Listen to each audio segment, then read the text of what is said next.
Hello friends, सभी को नमस्कार। पढ़ाई में मन कैसे लगाएं? आज कोरोना काल के इस समय पर लगभग हर बच्चा परेशान है, क्योंकि स्कूल जाने को मिल नहीं रहा है। घर पर ही रहकर उसे पढ़ना है, अपने कोर्स को पूरा करना है। जाने कब स्कूल खुले और जब भी खुलेगा तो उस पर्टिकुलर सेशन से यानी उतने समय से ही उसको पढ़ाई शुरू करनी होगी, क्योंकि लास्ट में तो फरवरी मार्च में पेपर ही स्टार्ट हो जाते हैं। तो अभी ये जो सीरीज़ हम शुरू कर रहे हैं, पढ़ाई में मन कैसे लगाएं, इसको आज इस वीडियो में देख लीजिए। तो 2 मिनट इस वीडियो पे बने रहिएगा। मात्र 2 मिनट में सब बातें क्लियर हो जाएंगी, वो बातें जिन्हें आप करके अपने घर में ही रहकर पढ़ाई को आनंद पूर्वक कर सकते हैं। स्टडी के साथ हमें एक रिलेशन बनाना बहुत ज़रूरी है, और अगर वो नहीं है तो आप चाहे छोटे क्लासेस में हो चाहे बड़ी क्लासेस में हो, आप कभी भी आ, पढ़ाई में सफल नहीं हो सकते। तो चाहे छोटी क्लासेस की बातें हों, 4th 5th 6th 7th 8th 9th 10th 11th 12th, चाहे पोस्ट ग्रेजुएशन या उसके ऊपर के कंपटीशन लेवल की बातें हों, सभी पर तीन पॉइंट समान होते हैं कि हम किस परिस्थिति में हैं।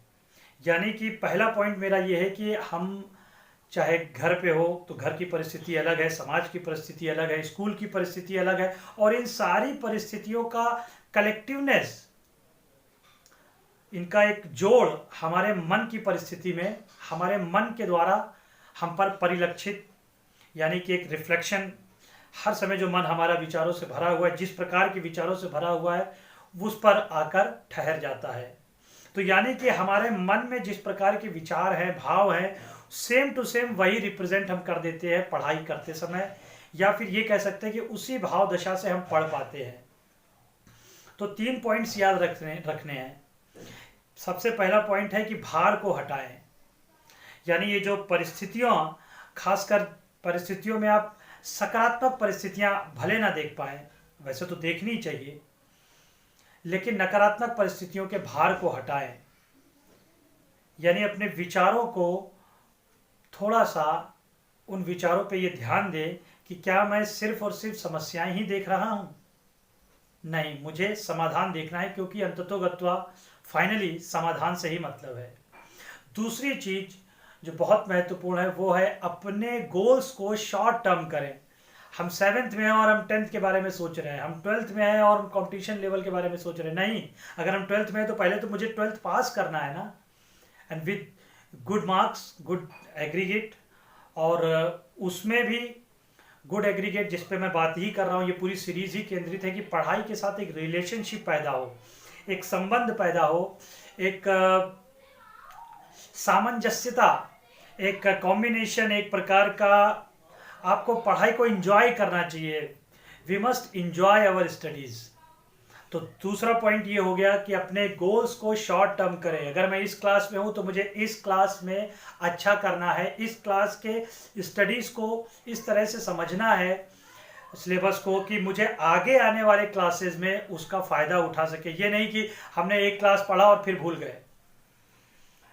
और इन सब बातों के साथ साथ एक बहुत ही महत्वपूर्ण बात, और वो ये, और इसको कृपया करके आप लोग बहुत महत्वपूर्ण है ध्यान देना, कि अच्छे लगने वाले विषय से प्रारंभ करें।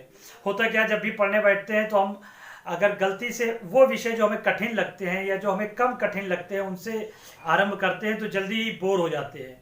नहीं, अच्छे विषय से आरंभ करें। हो सकता है आपका पसंदीदा मैथ्स हो या हिंदी में कोई जीवनी पढ़ना हो। अगर आप उन विषयों से आरंभ करेंगे तो आपकी पढ़ाई में एक रस उत्पन्न होगा, और वहाँ से ये एक मोमेंटम, एक्चुअली में मोमेंटम ही प्राप्त करना है। आपको ये समझना अत्यंत आवश्यक है कि पढ़ाई का जो लाभ है वो हमारे निजी जीवन में सदैव रहना है।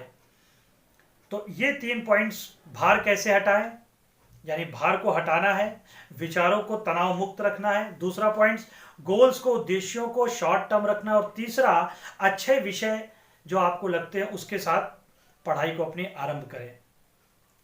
आशा है कि आपको ये वीडियो पसंद आया होगा। यदि पसंद आया हो तो इसे लाइक, शेयर, सब्सक्राइब करें। और यदि कोई प्रश्न है तो आप हमें बताएं, यदि कोई विषय है तो आप हमें बताएं। हम उस पर निश्चित रूप से वीडियो बनाने का प्रयास करेंगे। धन्यवाद।